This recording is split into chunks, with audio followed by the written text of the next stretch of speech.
I'm a queer author who writes horror, fantasy, sci-fi, and I just recently attended my very first in-person event to sell my books. And I've talked a little bit already about the actual experience itself, getting to meet all the different people there, the stuff I bought, and I had, a really good time overall. But I wanted to make a video that was very much a little more nuts and bolts, and kind of like what I learned about myself, about selling at shows, about some of the economics of it, and just sort of go over that with you, because if it's going to be helpful to anybody, I want us all to learn from my experience.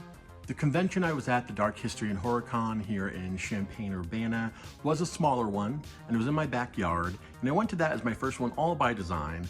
Very glad I did. I talked a little bit about that, the chill atmosphere.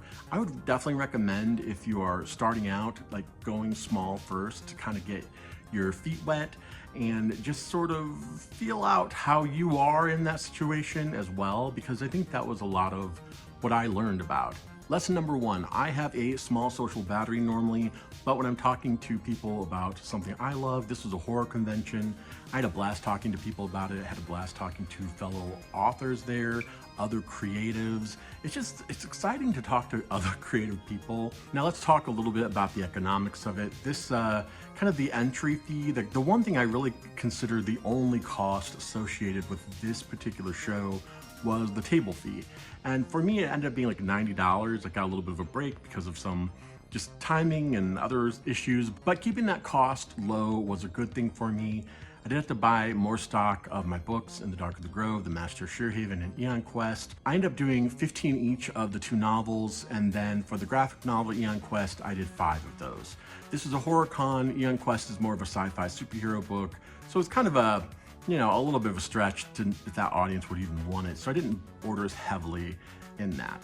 The Master of Sheerhaven and Aeon Quest cost me about $7 a book, and In the Dark of the Grove is about $6 a book.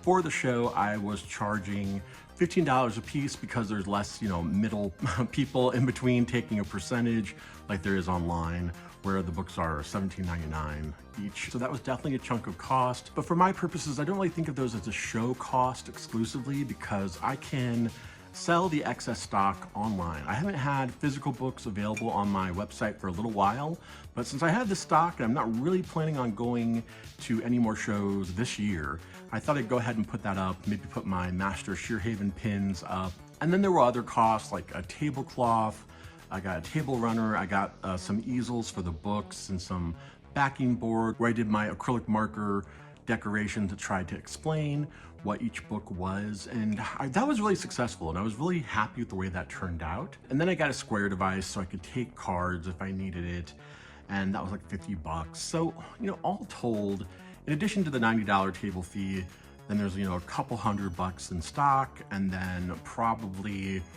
a couple $100 in just supplies and the Square and all that stuff.